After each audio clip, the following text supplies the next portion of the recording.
Hey, what's up? My name's Samuel Leeds. I've been investing in properties now for over a decade, and I seem to spend most of my time answering people's questions about property on YouTube these days. So this is Q&A Sunday, and I'm going to be answering last week's questions, and there's some really juicy questions that I'm going to be answering today. However, this is about you right now. So what I want you to do is I want you to comment your questions, your property investment questions, in the comment box below. No question is too dumb or silly, and no question is too complex, because I've been doing this a long time. So comment below. Next Sunday, I'm gonna answer your questions, and while I'm answering other people's questions, maybe you might think, oh my goodness, that leads to another question. Great, comment it below. And also, if I answer your question, you gotta comment and say thank you as well, okay? And if you comment, you need to subscribe, turn the notification bell on, because otherwise I might be answering your question next week and you don't even know because you didn't subscribe, you didn't get notified. So subscribe, notify, also smash the like button. I want to see that little like symbol. You need to see that turn blue whilst watching the video. It will give you more power and success in your life if you see the thumb blue. So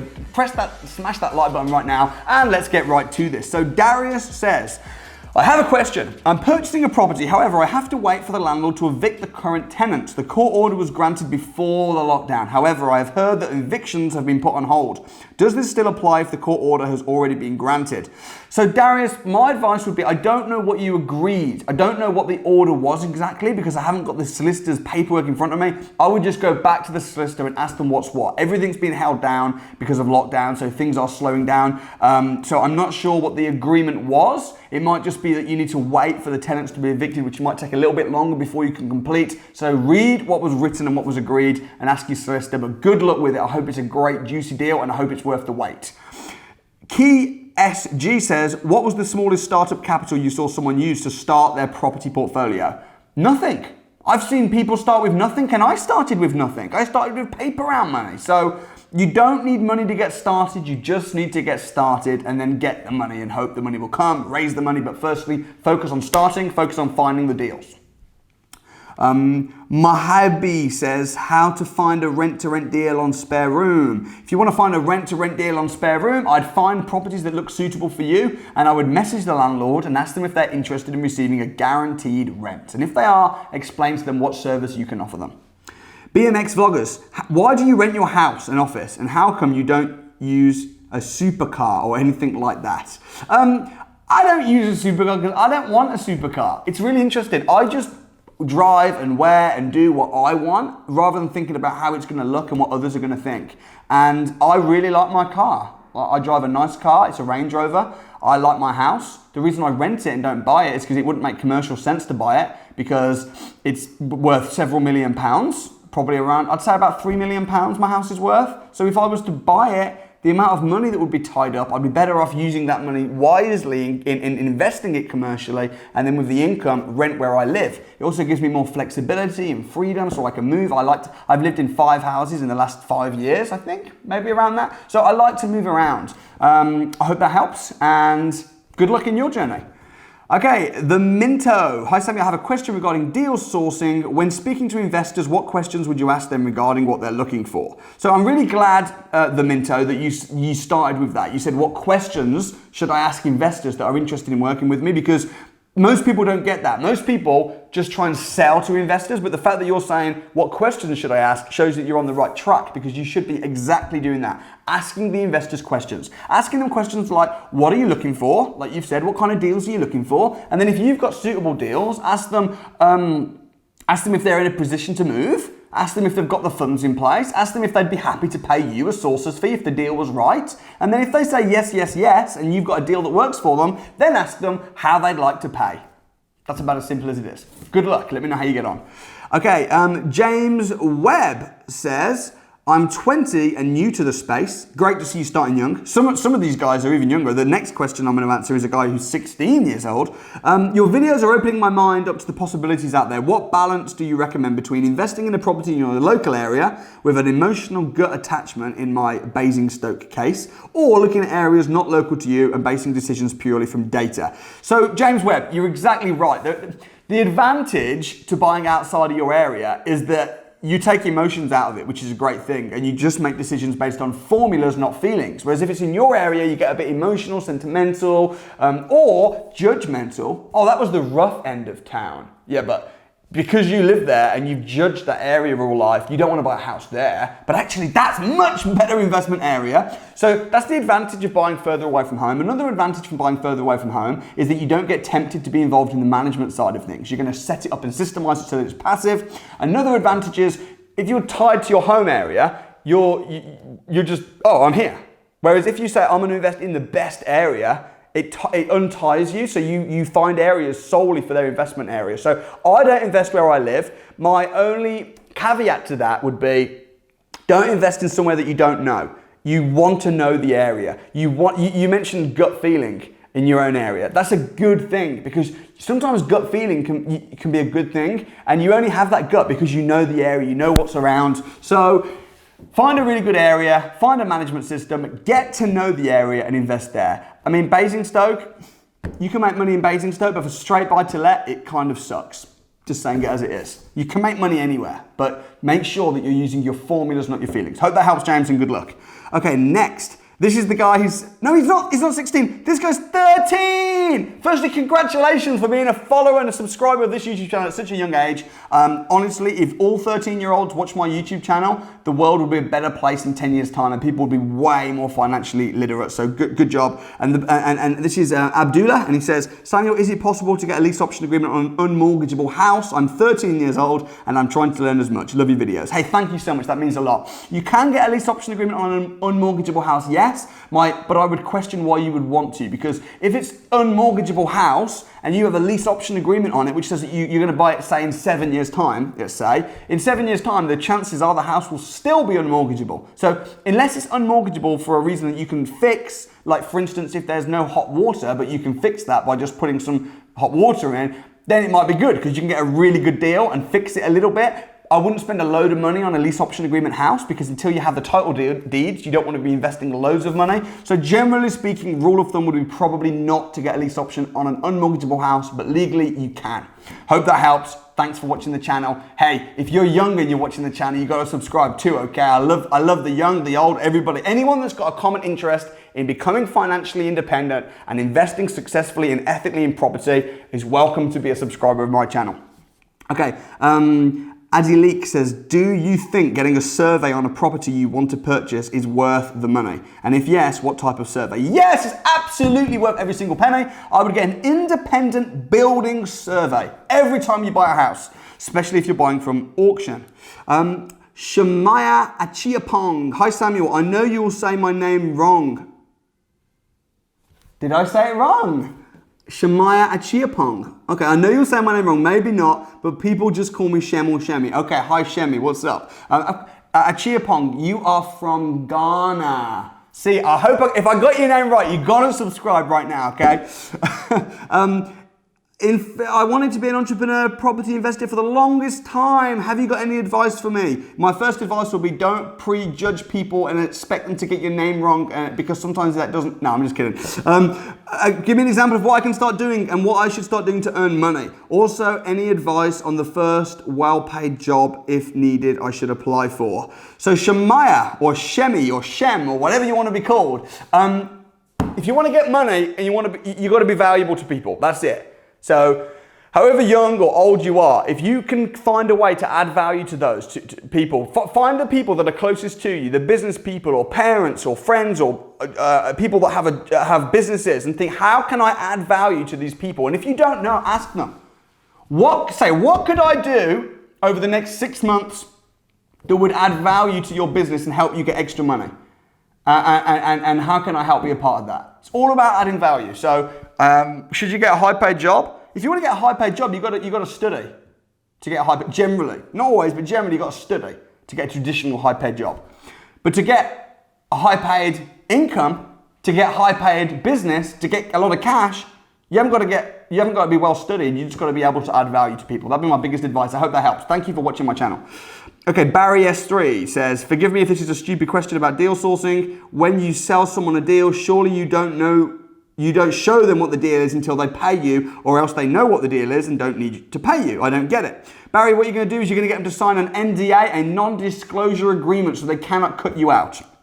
Next, Shadow Crooks. Hi Samuel, I have a question. What do you do when you reach the end of a mortgage? Can you go ever refinancing with example numbers, please? What if you're in your 60s already and cannot get another long-term mortgage? So just because you're in your 60s does not mean you can't get a reasonably long-term mortgage. My intention is to die with mortgages and to die with debt. I don't ever want to pay them off. If you get to the end of a mortgage, I would refinance. I mean, if you can't refinance, you've got a lot of properties, maybe consider selling. But selling and then team up with someone. Get someone younger. It's the exact opposite of what I did. I couldn't get a mortgage because I was too young, so I got other people to mortgage host me. If I was too old, I'd do the same thing the other way around. There's always a way around, but I want to die with debt. And people think it's strange that I want to die with debt. Why wouldn't you pay off your debts? Because it's good debts that's serving me and serving my business and funding my lifestyle.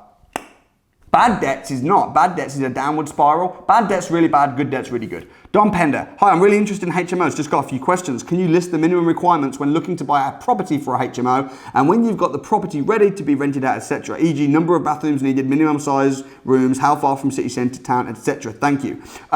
So basically, Don wants to know everything there is to know about HMOs in the Q&A Sunday. You should probably check out the HMO Bootcamp. I will leave a link in the description which takes you through exactly what HMO is, how to find one, how to secure one, how to finance it, all the rules, all the areas, how to get a management company, how to manage a HMO yourself, A to Z. I've done a program called the HMO Bootcamp, which is an online course. However, in small terms, HMO is when you rent a room out room by room. Each room needs to be 70 square feet. If there's 5 or more people, generally speaking, you need a license. If there's 4 or less people, you do not need a license.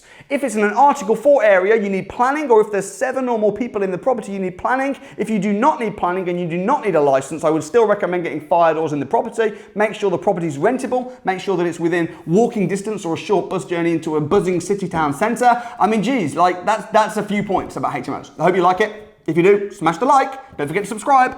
All right, next we've got Mike Ladd, who says, Samuel, this is my first time commenting. I'm glad you finally crawled out the woodworks. I'm glad that I managed to tease you to get into you commenting. Massive congrats. If you watch my videos and you've not commented, now's the time. Come on. Ask me your questions. They're going to be answered next week. How and where in the UK would you invest £30,000 at the moment? I'm looking to buy my first buy-to-let, not sure whether or not I should hold on for the moment due to the current market and the possibility of house prices dropping in the near future. Keep up the great videos. Mike Ladd, it depends on what you want. You want cash flow, you want capital appreciation, you got 30 grand, you can set up a rent-to-rent business, you could put it into a property, do a BRRR, put it in, pull it out. You could just put it in and just wait and see what happens and wait for capital appreciation. I don't know your situation, I don't know where you live, I don't know what you want to get, but what I would say is do something. Don't wait. Waiters are not winners. Winners are action takers. So find what's the right thing to do for you right now and then go do it. That would be my biggest advice. Okay, so I might not have answered your question exactly how you wanted it answered, but at least I've told you not to wait. That's not what to do. Amazing Gamer. By the way, Amazing Gamer, I really appreciate you. You comment on pretty much every video. You're usually first to comment as well, so respect. He says, thanks for the reply, Samuel. What would you do if you've put an offer on a property with the decision to sell to an investor, but they ask for a mortgage in principle and you don't know if the deal will go through and you have not sent it off to an investor? Thanks, Ayush. Okay, timing is everything when you do this. So if you are finding a deal from an estate agent and then passing it on to an investor, before you put an offer forward to the estate agent, you want to get an idea of what they'll give it to you. So you want to do an if-would offer. If I was to buy it cash tomorrow, what would be the lowest I'd accept and still live with? Or if I was to offer 86, what do you reckon they'd say? I don't think they'd go for 86. It's going to need to be closer to 90. Now in your mind, you're thinking, okay, well, I know they'd accept 89 then. Maybe a little bit less. Cool. Then you're going to line up an investor. And you're going to say, hey, I've got a deal. It's not totally wrapped up yet, but I'm thinking I can get it for 89. Sign an NDA. Here's the house. I've got it for 89. It's worth 105. The rent's this. Here's all the research. They've signed an NDA, so they can't cut you out. And you're going to say, do you want it? If you do, I need to wrap this up quick. And I want £2,000 fee up front. Take £2,000, put that into a little client account, holding account, which you can set up a doddle. Then wrap the property up, bring the two together, and then upon completion, take that £2,000, spend that £2,000, or save it, keep doing it, use that to put a deposit in your own house. Timing is everything. I hope that helps. PR Max, hi Samuel, great show.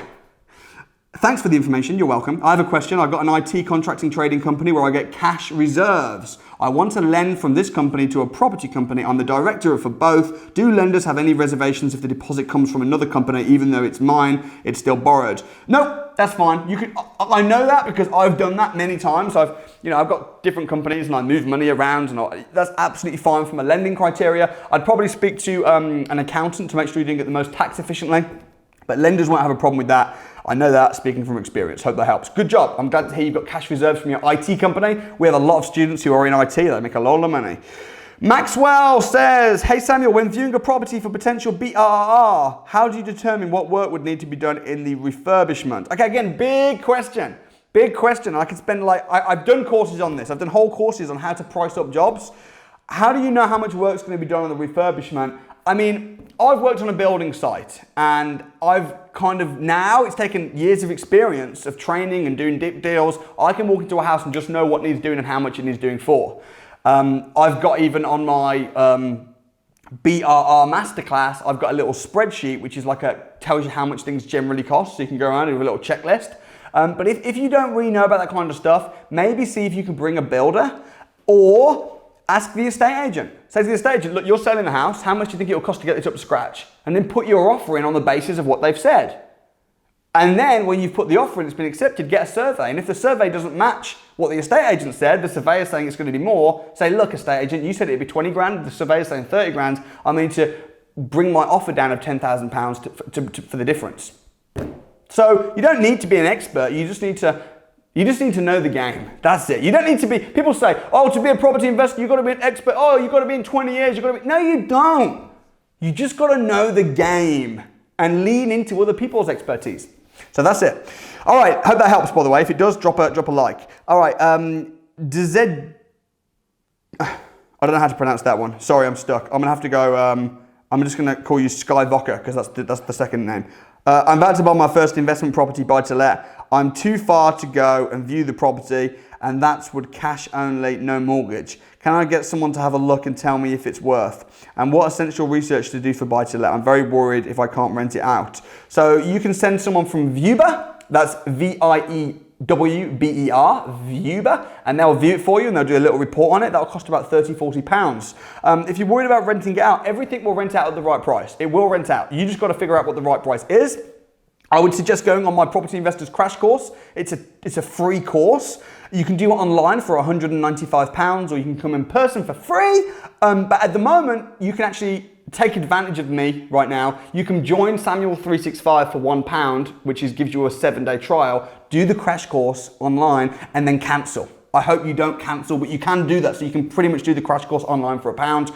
Definitely need that. Foundational information around buy-to-let. Hope that helps.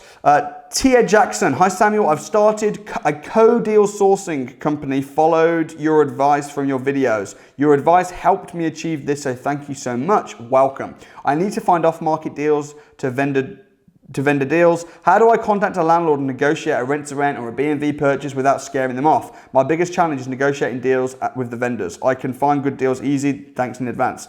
So you've got to filter them. So when you speak to a landlord, don't book a viewing and go and be all interested and have a chat and all that and then put forward an offer of a rent-to-rent or then put forward a below market value cheeky offer. Right up front, as soon as they pick up the phone, before you book the viewing, you're just going to say something like this. Listen, I know the house is on the market for 100 grand. However, just being straight, I'm only likely going to be able to offer around about 85 grand. Is it worth booking a viewing or not? That's it. And then you're going to get all the rejection right get-go. 20 seconds? No, how dare you? All right, let me know if you change your mind. Save my number. Thank you for your time. 20 seconds. Do that 20 times, you're going to get 1 or 2 that are interested. Then go view those. And you've only spent like an hour or 2 on the phone, rather than viewing 20 properties, spending weeks doing it, and then getting demoralized after being told no after four no's, because you spent so much time. Hope that helps. Soraya Santos says, hi Samuel, would you recommend having a property manager who is not located in the area of your property? Nope. Your property manager has to be in the area. You don't, but they do. Otherwise they'll do a bad job. They'll take their after ball. You need a property manager to be in the area. Dale Blackwell, so I have a property owned by myself. I bought it for £143,000 in 2018, spent £25,000 on it, and it's now worth £225,000. Dude, that's amazing. You've made a lot of equity there. So a nice profit of £55,000. I'm glad you told me because I was trying to work it out in my head. How would you recommend I go about purchasing a second property, bearing in mind that I have £170,000 worth of equity in my current house? Cheers, keep up the great work. Refinance. You know how to buy a house, push the value up and refinance it. You've done that already. So I would say refinance, use that money, do the exact same thing again. That is exactly how you grow and scale a large, healthy property portfolio. So keep up the great work, Dale. Let me know if you need any more help. Tyrone Saxton says, by the way, great guy. Tyrone, thank you. You comment on all of my videos. I appreciate the support. It means a lot, brother, and I hope to meet you in person at one of the crash courses once lockdown's over. Last one. You have said before something like, for every £1 you spend on a property, you want to add £3 to the property's value. I was wondering if this is a fact or just a target. For example, if I spent £25,000 on a house extension for an extra room and I go and remortgage or refinance in the near future to take my money out, would I definitely add more than £25,000 in value to the property that I invested in the first place? So, okay, the reason I say when you add £1, you want to add £3 is because I want to get out of people's minds. See, this is what the banks do not want you to invest smart. They can't because they discourage it. You go to the bank and say, can I take out a loan to buy an investment property? They say it's too risky. You say, can I take out a loan to buy a wedding? And they say, no problem. And the banks encourage you to do house extensions. Oh, you want to build a conservatory? Oh, nice. Oh, the kids will be able. Oh, lovely. Here's money for it, right? And most of the time, that's a terrible thing to do because you build a conservatory, you spend 25 grand, and the value added to the house is about 20 grand. So you've lost 5 grand. What you want to do is you want to, as I say, when you spend £1, add £3. So you add an extra room and it costs you 10 grand, but then you add £30,000 value to the house. That's the formula. So when I say that, I am talking pretty literally, not just target or isn't it nice. I want to get people away from adding value to the house. They're not adding value. They're spending money and they're not adding value. They're losing money on it. It's not smart.